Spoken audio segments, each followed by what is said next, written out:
आज की जो कहानी है, ये कहानी एक अजीब रहस्यमय कहानी थी और इस कहानी के साथ कानून और पुलिस ने जो किया सो किया। कई बार कहते हैं कि ऊपर वाला भी कुछ और सोचता है और वो कुछ और करता है। दो प्यार करने वालों की कहानी है ये। वो एक दूसरे से प्यार करते थे, फिर शादी करना चाहते थे। शादी के बीच में बहुत सारी अड़चनें थी, लेकिन फिर भी दोनों शादी करना चाहते थे। और इसी सारी कश्मकश के बीच ये कहानी कहाँ से कहाँ पहुँच जाती है और फिर क्या अंजाम होता है, ये उसकी कहानी है। बात पानीपत की है, बहुत ही मशहूर जगह है। और इसी पानीपत में 5 सितंबर की शाम एक लाश मिलती है। पानीपत में एक जीटी रोड के पास गौशाला मंदिर है, उसी मंदिर के प्रांगण में एक जली हुई लाश थी। और अजीब बात यह थी कि लाश पूरी नहीं जली थी, सिर्फ उसका चेहरा जला हुआ था। और उससे भी ये बात बड़ी थी कि एक तरफ चेहरा जलाकर उसकी आइडेंटिटी को मिटाने की कोशिश की गई थी ताकि पहचानी ना जा सके, लेकिन दूसरी तरफ वहीं लाश के इर्द गिर्द कुछ सामान भी पड़े थे। किसी शख्स ने पुलिस को इस लाश के बारे में जानकारी दी। पुलिस की टीम मौके पर पहुंची, लाश को कब्जे में लेकर हॉस्पिटल भेज दिया। अब आसपास की जगहों की उसने निगरानी की, तलाशी ली। पुलिस को मौके से कुछ चीजें मिली। एक मोबाइल मिला, आधार कार्ड मिला, एक कॉलेज का आईडी कार्ड मिला। ये जो कॉलेज था ये वहीं पानीपत का एक कॉलेज है, आर्या कॉलेज। और इस आइडेंटिटी कार्ड पर एक लड़की का नाम लिखा हुआ था और वो नाम था ज्योति। बीए 3rd ईयर की स्टूडेंट थी ज्योति। अब कॉलेज का नाम, आधार कार्ड, आईडी, एक मोबाइल, ये इतनी सारी चीजें काफी थी कम से कम ये अंदाजा लगाने के लिए कि शायद जिसकी लाश है उसका नाम ज्योति है। फिर भी पुलिस कंफर्म होना चाहती थी। पुलिस ने ज्योति के घर वालों को खबर दी और उनको ये सारी चीजें दिखाई। उनका रो रो कर बुरा हाल, क्योंकि बेटी शाम को कॉलेज से घर आना था, वो वाकई पहुंची नहीं थी, गुम थी। और इधर पुलिस कह रही है कि एक लाश मिली और ये ज्योति की लाश है। अब पुलिस वालों को लाश का जो चेहरा वो घर वालों को दिखाना था, उन्होंने दिखाया। हालांकि चेहरा लगभग जला दिया गया था, लेकिन कपड़ों से और बाकी चीजों से घर वालों ने ये कहा कि उनकी बेटी ज्योति की लाश है। पोस्टमार्टम के बाद अगले दिन पुलिस ने ये लाश ज्योति के घर वालों को सौंप दी। रोते बिलखते पूरे परिवार ने ज्योति का अंतिम संस्कार कर दिया। अब इसी बीच इसी कहानी में एक दूसरी कहानी शुरू होती है और ये कहानी भी इत्तेफाक से 5 सितंबर को ही शुरू होती है। पानीपत के ही इसी आर्या कॉलेज में पढ़ने वाली एक लड़की जिसका नाम सिमरन है और वो भी बीए 3rd ईयर की स्टूडेंट है, वो गायब है। अब इधर ज्योति की लाश मिली, सिमरन गायब है। सिमरन के घर वाले परेशान। वो रात तक जब घर नहीं पहुंची, उन्होंने इधर उधर तमाम दोस्तों से टटोरा, पूछा, तो उन्हें यह भी पता चला कि एक ज्योति भी गायब है। अब एक ही कॉलेज की, अच्छा ये दोनों एक दूसरे की दोस्त भी। अब ये अजीब चीज थी कि एक ही कॉलेज की 2 लड़कियां गायब है। शाम तक एक लड़की की लाश मिल गई ज्योति की, अब सिमरन गायब है। सिमरन के घर वालों को अब तमाम बुरे बुरे ख्याल आ रहे हैं कि जो ज्योति के साथ हुआ कहीं सिमरन के साथ तो नहीं हो जाएगा। जितने दोस्त तमाम वो लोग भी परेशान। अब इधर मतलब एक अजीब केस की शहर की 2 लड़कियां गायब, एक की लाश मिली है और दूसरी का कोई पता नहीं है। पुलिस के लिए भी मामला बड़ा सरदर्द कि ये क्या कनेक्शन है इन दोनों लाशों की, ये दोनों की गुमशुदगी और एक की लाश की बरामदगी में। खैर पुलिस अपनी तफ्तीश करती रहती है। 5 सितंबर के बाद 6 सितंबर को अंतिम संस्कार हो जाता है। पुलिस ने कुछ तस्वीरें जो ज्योति की लाश की थी वो उसको तमाम एक आगे चलकर अदालत में कानूनी लड़ाई में काम आए, उसके लिए खींच कर रखी थी। इधर सिमरन के घर वाले परेशान अपनी बेटी को ढूंढ रहे हैं। 48 घंटा हो चुका है, सिमरन का कोई सुराग नहीं। उधर कुछ दूरी पर ज्योति के घर वाले अंतिम संस्कार कर चुके हैं, लेकिन एक जवान बेटी की इस तरह की मौत, और क्यों, किसने किया, कत्ल की वजह क्या, उसको लेकर उनका एक अजीब घर में मातम पसरा है।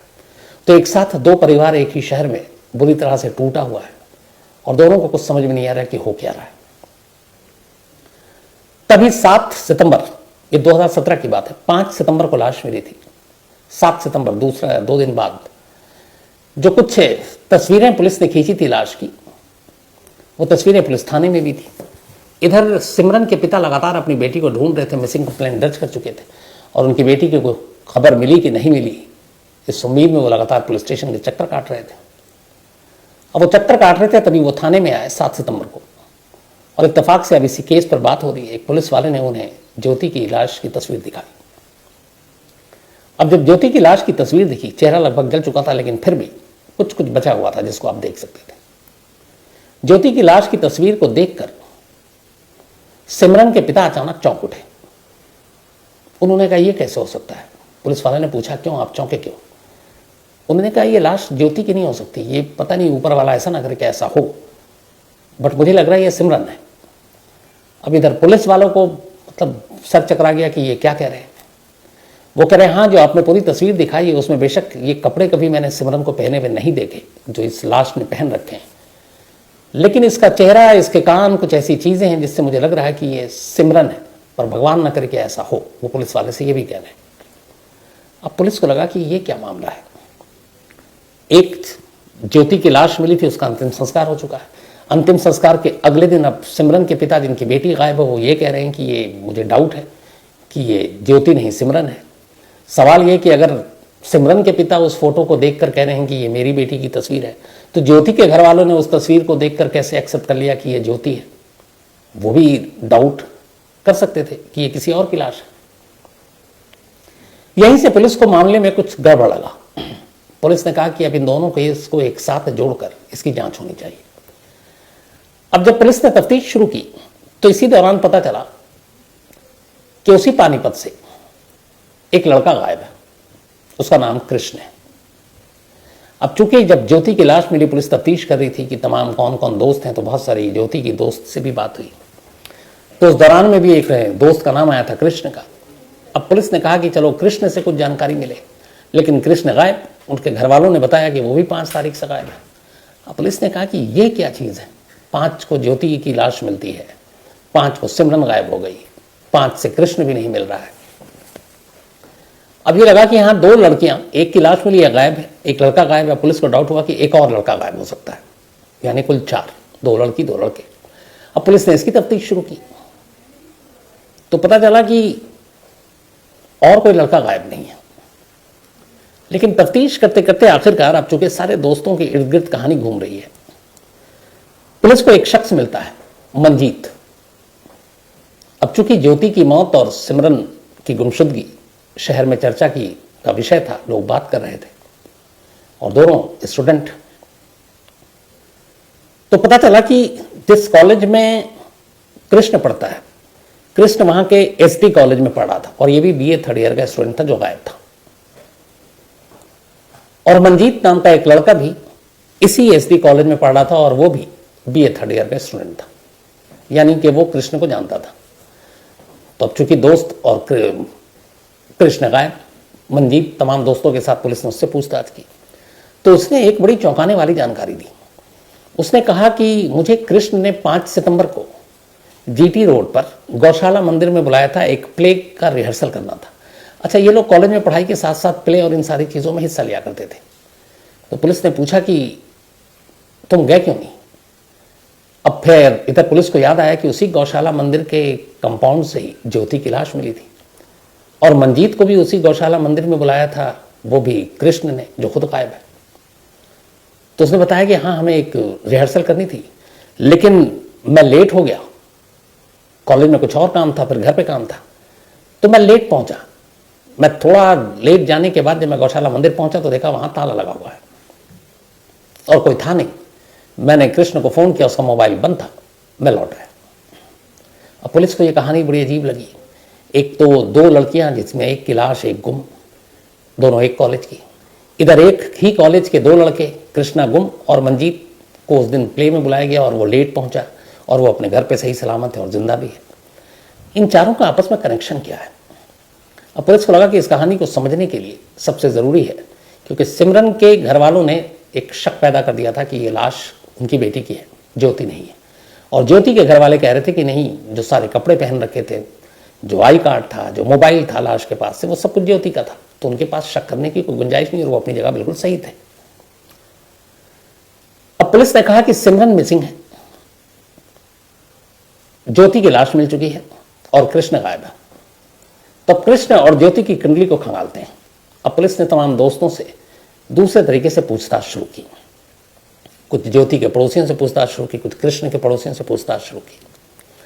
और इन सब से पूछताछ के बाद पुलिस को एक जानकारी मिली। इस जानकारी को लेकर पुलिस की एक टीम शिमला पहुंचती है। शिमला के एक होटल का उनके पास पता था। पुलिस की टीम सीधे होटल के अंदर दाखिल होती है।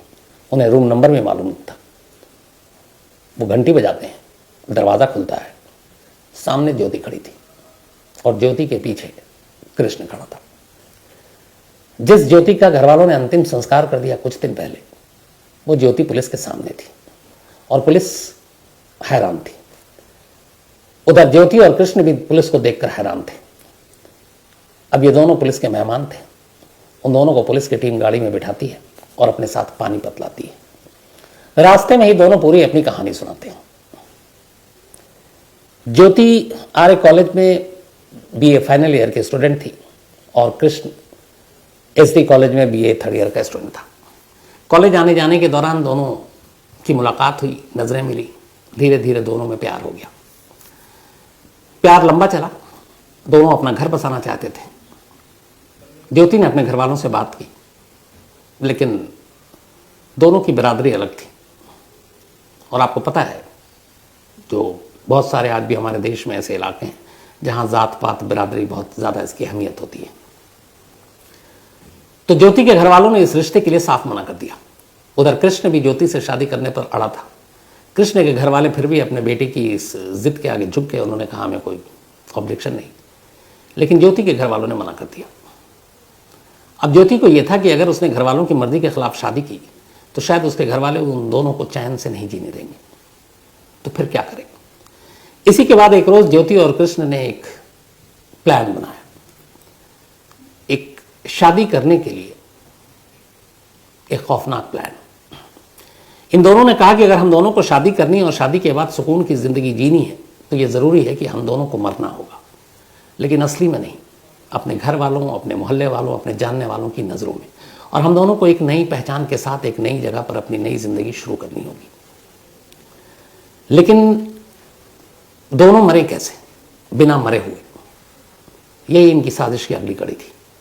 कड़ी ये थी कि सेम उन दोनों के कदकाठी के जैसा दो शख्स, एक लड़का और एक लड़की, वो दोनों मरे और वो सच में मरे, ताकि उनकी मौत इनकी जिंदगी बन सके। अब इस प्लानिंग पे काम शुरू हुआ। एक लड़की और एक लड़के को ढूंढना था जिन्हें या जिनका कोई कसूर नहीं था, बट इन दोनों की शादी की कीमत पर उन दोनों को मरना था, और वो भी अनजाने में। तो ज्योति को काम दिया गया कि तुम अपने हिसाब से अपने कदकाठी की लड़की ढूंढो, और कृष्ण ने कहा कि लड़का मैं ढूंढूंगा। दोनों ने अपनी तलाश शुरू की। इत्तेफाक से कि सारे कॉलेज में ज्योति पढ़ती थी, उसी कॉलेज में सिमरन पढ़ती थी। सिमरन उसकी दोस्त थी, दोनों एक ही क्लास में थे। और सिमरन की बदनसीबी ये कि उसकी कदकाठी ज्योति के बराबर थी। ज्योति को लगा कि सिमरन एक तो उसकी दोस्त है और लगभग मेरी जैसी है, मेरी हाइट की है, तो अगर सिमरन मरती है तो मैं जिंदा रह सकती हूं। उसने सिमरन का चुनाव किया। उधर कृष्ण ने अपने कॉलेज में ढूंढना शुरू किया और उसकी नजर जाकर पड़ी मंजीत पर।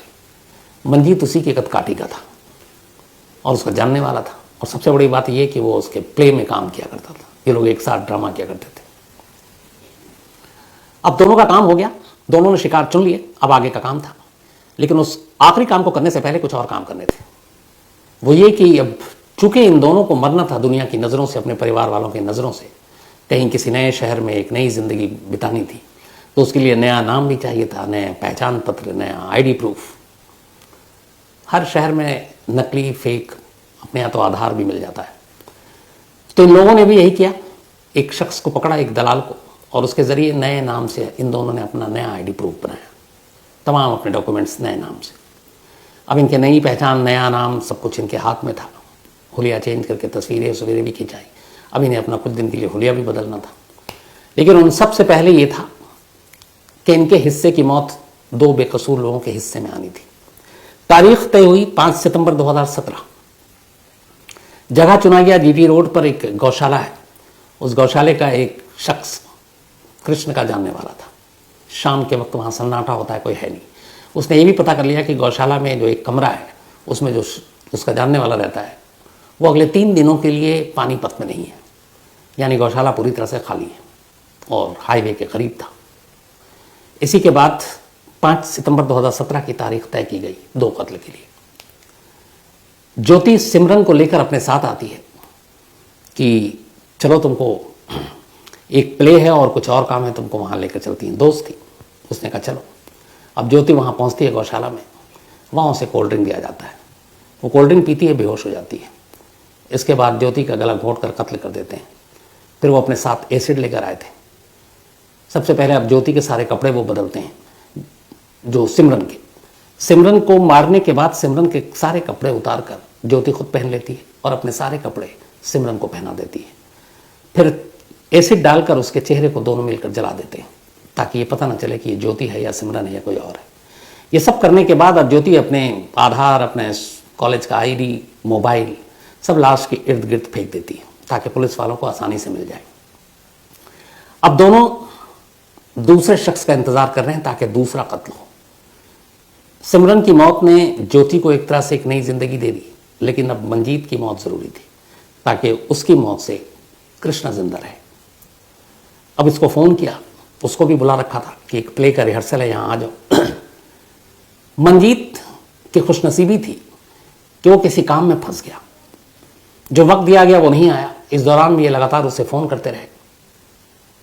फिर मंजीत ने बताया कि मुझे बहुत देर हो जाएगी। अब इधर डर रहे हैं कि गौशाला के अंदर एक लाश है और अगर कोई आ गया इस दौरान में तो फिर दोनों पकड़े जाएंगे। तब इन दोनों ने तय किया कि मंजीत को छोड़ो, फिर कभी अब आधा अधूरा काम में ही भागना पड़ेगा, क्योंकि एक कत्ल तो वो कर चुके थे। अब दूसरे कत्ल के लिए मंजीत का इंतजार, और मंजीत पता नहीं लेट हो गया तो अकेले आए, किसी और को लेकर आए तो फिर क्या करेंगे। तो दोनों ने अचानक तय किया कि अब इस जगह को खाली करना है और यहाँ से निकल लो। सिमरन का कत्ल करने के बाद सिमरन के कपड़े पहनकर ज्योति वहाँ से और अपने साथ वो सारे नए आईडी प्रूफ लेकर आ चुकी थी। वो कपड़े एक बैग में डालती है सिमरन के। दोनों रेलवे स्टेशन जाते हैं। स्टेशन के करीब वो सिमरन के कपड़े को फेंक देती है। फिर दोनों ट्रेन से वहाँ आगे पहुँचते हैं, फिर वहाँ से बस लेते हैं और फिर दोनों शिमला पहुँच जाते हैं। वहाँ उन्होंने पहले से एक रूम बुक कर रखा था। कुछ दिन के लिए उन्हें शिमला में छुप कर रहना था और इसके बाद फिर आगे का सफ़र करना था किसी नए शहर में जाकर। दोनों किसी नए नाम से जो उन्होंने अपने अपने बना रखे थे, नई जिंदगी शुरू करनी थी। लेकिन सिमरन के पिता को उस जले हुए चेहरे में भी अपनी बेटी की झलक दिखाई दे गई थी। और 7 सितंबर को यानी कत्ल के 2 दिन बाद जब उन्होंने कहा कि उन्हें शक है, तब पुलिस का भी फिर माथा ठनका और पुलिस ने कहा कि नहीं, तफ्तीश करेंगे। अगर सिमरन के पिता को शक न होता तो शायद सिमरन कहाँ होती आज भी इसका खुलासा नहीं होता। लेकिन जब ये कहानी सामने आई, इसके बाद इन दोनों को पकड़ा गया। पकड़ने के बाद दोनों को जेल भेजा गया। लेकिन ऊपर वाले ने भी एक अजीब बात सोच रखी थी। जो कृष्ण था, जिससे शादी करने के लिए ज्योति ने एक बेगुनाह लड़की अपनी ही दोस्त का कत्ल किया, पता चला कि उस कृष्ण को टीबी है। जेल जाने के कुछ महीने के बाद ही कृष्ण की जेल में ही मौत हो गई। अब अकेली गुनहगार बची ज्योति। 2017 में यह मामला अदालत में गया। केस चलता रहा। करीब 6 साल के बाद 2 दिन पहले 29 मार्च यानी कि परसों जो बीत गया, पानीपत की जो सेशन कोर्ट है, जिला अदालत है, निचली कोर्ट है, उसने अपना फैसला सुनाया। फैसला ये कि ज्योति अब ताउम्र यानी कि जब तक जिंदा है जेल के अंदर रहेगी, उसे उम्र कैद की सजा सुनाई गई है। उसका भागीदार, उसको शायद ऊपर वाले ने पहले ही सजा दे दी, अब वो इस दुनिया में नहीं है। तो अपनी ही दोस्त के कत्ल, अपना एक घर बसाने उस चक्कर में ज्योति की पूरी जिंदगी बर्बाद हो गई। सिमरन बेवजह मारी गई। मंजीत को किस्मत ने बचा लिया।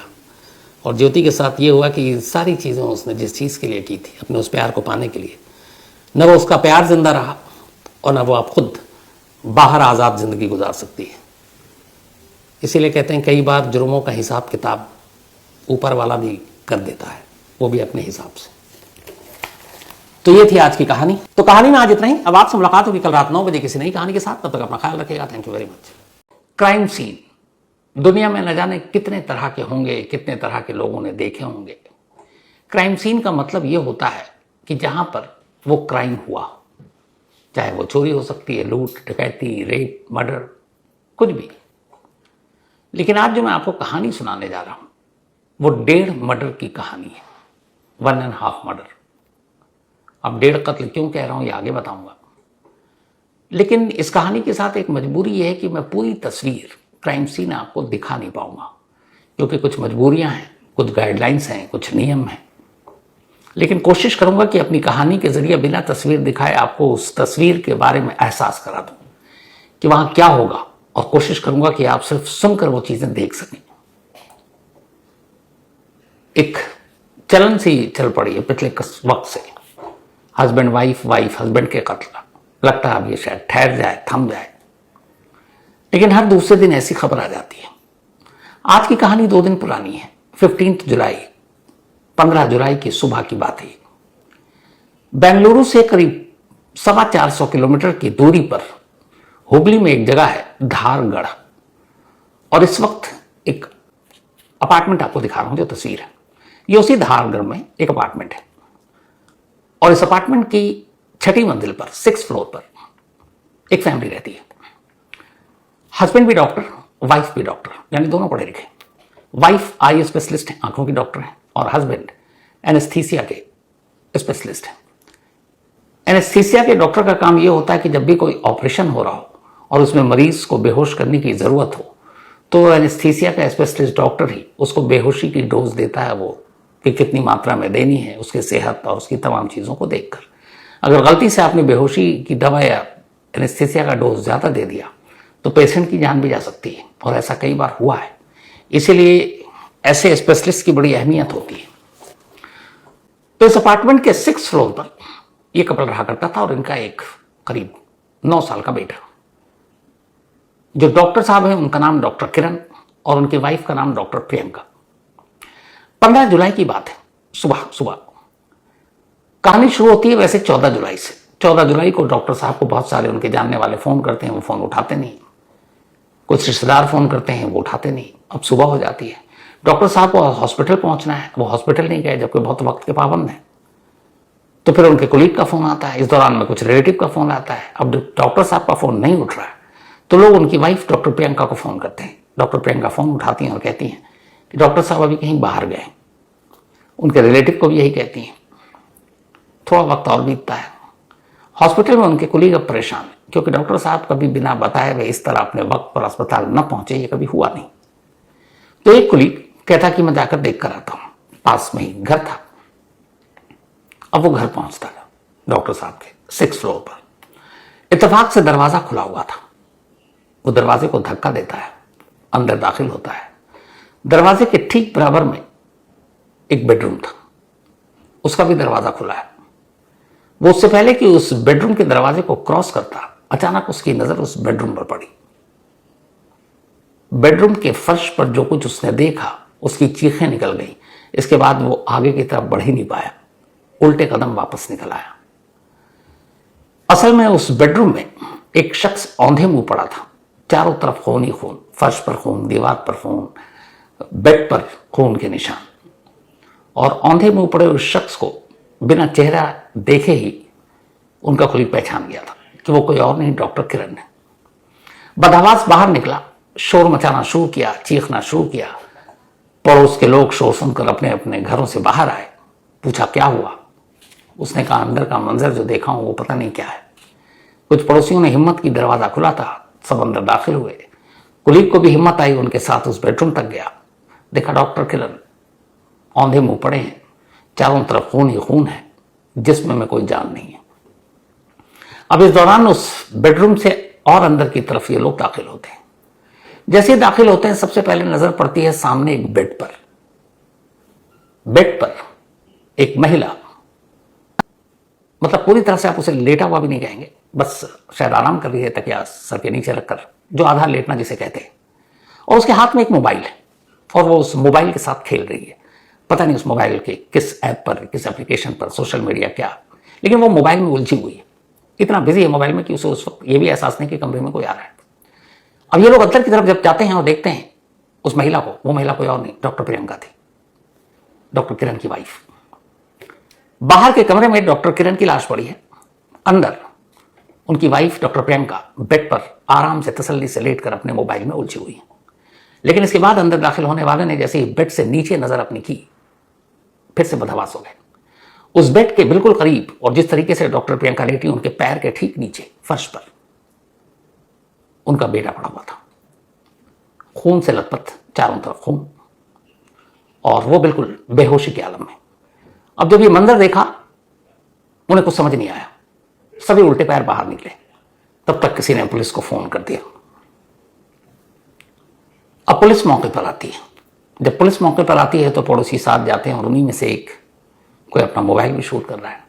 जब पुलिस अंदर दाखिल हुई तो पहली बार डॉक्टर प्रियंका अब जो बेड पर लेटी हुई थी उठकर बैठ जाती हैं। बैठकर सामने देख रही हैं, अब भी चेहरे पर कोई भाव नहीं, बस वो लगातार घूरे जा रही हैं। वो घूरे जा रही हैं, उनके सामने उनका बेटा जमीन पर पड़ा है, बराबर के कमरे में पति पड़ा है, मालूम नहीं दोनों जिंदा हैं कि नहीं। पुलिस ये सारी चीजें देखती है, उसे लगता है कि ये डबल मर्डर का केस है। पहले डॉक्टर एक टीम उठाती है डॉक्टर किरण को, उन्हें उठाकर नीचे तब तक एम्बुलेंस भी लेकर जाती है। पुलिस की दूसरी टीम अब उस बच्चे को उठाती है सोचकर कि ये भी मर चुका है, एक लाश है। लेकिन जैसे ही जिस पुलिस वाले ने बच्चे को उठाया, उसे एहसास हुआ कि इस बच्चे की सांसें चल रही हैं।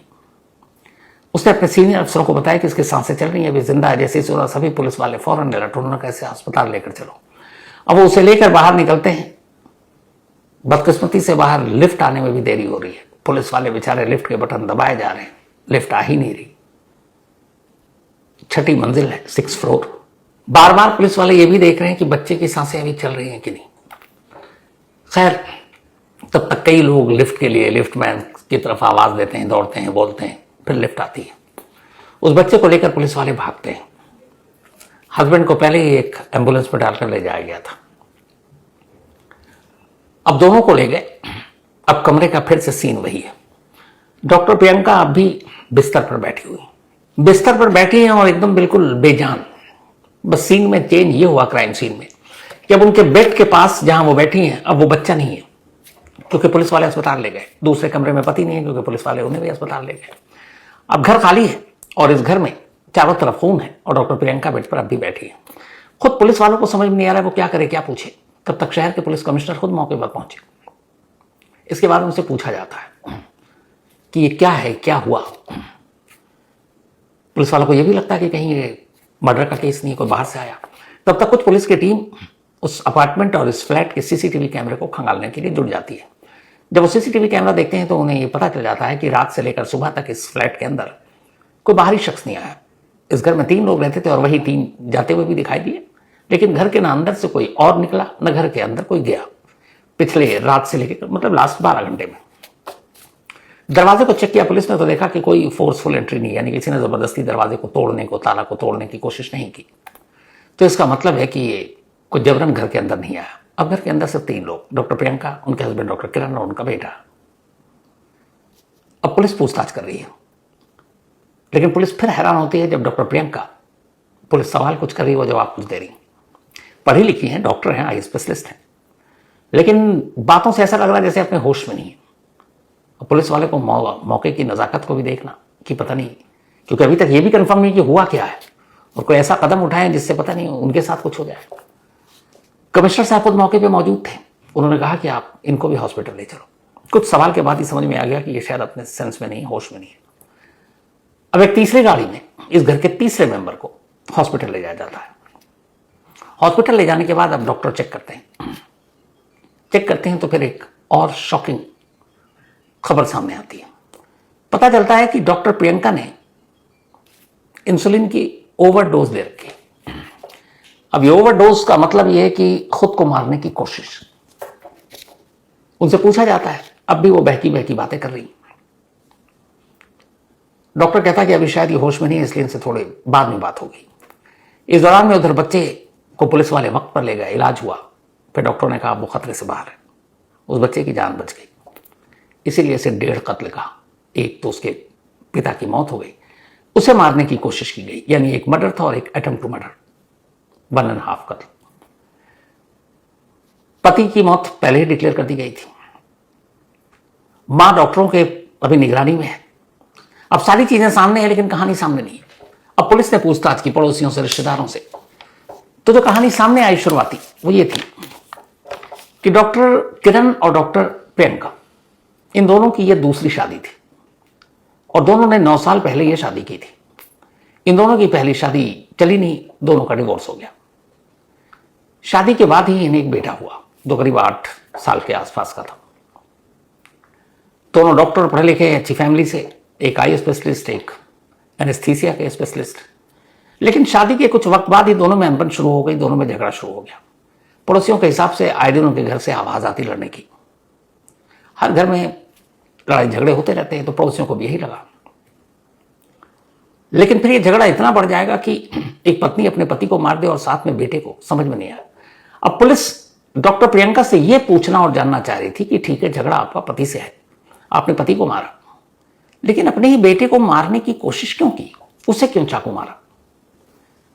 लेकिन पुलिस जो भी सवाल करे, डॉक्टर प्रियंका के पास कोई जवाब ही नहीं।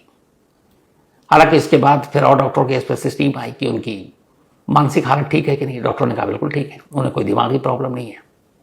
अब दो ही चीज हो सकती है, एक तो ये कि वो पुलिस को गुमराह करने की कोशिश कर रही है और दूसरी ये कि शायद सचमुच उसकी हालत इस वक्त ये है। पुलिस इंतजार कर रही है एक बार फिट होने का। लेकिन जो चीज पुलिस को समझ में नहीं आई वो ये कि एक पत्नी अपने पति को मारने के बाद फिर अपने बेटे को उसी चाकू से मारने के बाद एक ही हथियार का इस्तेमाल किया बाप बेटे को मारने के लिए। बेटा चूंकि बेहोश पड़ा था तो शायद डॉक्टर प्रियंका को लगा कि उसकी भी मौत हो गई है और इसलिए उसने छोड़ दिया। लेकिन इसके बाद ना उसने घर से भागने की कोशिश की, न किसी को फोन किया, न घबराई, बल्कि उल्टे इस दौरान में जितने फोन आए बड़ी कूलली उसने उसको अटेंड किया और फिर बोला वो बाहर गए हैं, सभी को अटेंड करके। और उससे भी जो शॉकिंग चीज जो पुलिस अभी तक समझ में नहीं आ रही है कि घर के अंदर लगभग प्रियंका के हिसाब से तो 2 लाशें पड़ी थी, क्योंकि उसके हिसाब से उसका बेटा भी मर चुका था और पति तो मर ही चुका था। एक घर में एक पत्नी का पति और एक मां का बेटा दोनों लगभग मौत की दहलीज पर है और वो पत्नी बिस्तर पर लेटकर मोबाइल से खेल रही है। ये तस्वीर उस बात की गवाह है और ये तस्वीर एक पड़ोसी ने ली जब वो पहली बार इस कमरे के अंदर गया। तो यही वो बेड है जिसके नीचे उसका बेटा पड़ा था, जहां पर उसने अपने बेटे को मारा, और बराबर के कमरे में वो जिसमें उसने पति को मारा। न भागी, न शोर मचाया, न उसके चेहरे पर कुछ और वो उसके बाद कई घंटे तक मोबाइल के साथ खेलती रही। मतलब क्या क्या दिमाग की फतूर, इसके बारे में क्या कहा जाए।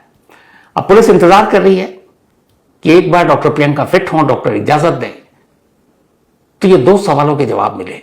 एक, पति को अगर झगड़ा था मारा ठीक, बेटे को क्यों मारने की कोशिश की। 2, क्राइम सीन से भागी क्यों नहीं, बल्कि उल्टे मोबाइल के साथ आराम से लेटकर क्यों उसमें उलझी और खोई हुई थी। ये जवाब का हर एक को इंतजार है। तो देखिए क्या इसका जो फाइनल कंक्लूजन है या क्लाइमेक्स है इस कहानी का क्या होता है। मैं आपको अपडेट जरूर दूंगा जैसे ही ये अपडेट मिलेगी। लेकिन ऐसी कहानियां वाकई फिर वही होता है कि इंसान मतलब कितना जल्लाद टाइप का हो चुका है, कोई असर ही नहीं होता है कि घर में क्या हो रहा है और आप क्या कर रहे हो। तो इसीलिए मैंने कहा कि आमतौर पर ऐसे क्राइम सीन बहुत सारे हैं दुनिया में, लेकिन इस तरह का क्राइम सीन अगर ये वीडियो पड़ोसी ना बनाता तो शायद हम लोग इस पे बारे में बात भी नहीं करते। मैंने खुद पहली बार देखा इस तरह का क्राइम सीन। रोते हुए कत्ल करने के बाद जो कातिल है वही रो रहा है, वही अफसोस कर रहा है, वही बेहोश हो रहा है। ये सब तो बहुत सारी चीजें देख ली, लेकिन लाशों के बीच बैठकर या आधी लाश और पूरी लाश और मोबाइल से खेल रहे, ये क्राइम सीन ऐसा पहली बार देखने को मिला। तो ये थी आज की मतलब बेचैन या चौंका देने वाली कहानी। आपको इन्वेस्टिगेशन और सम स्टोरी सुनना पसंद है तो वीडियो को लाइक, शेयर और सब्सक्राइब करें और अपने परिवार का ध्यान रखें। धन्यवाद।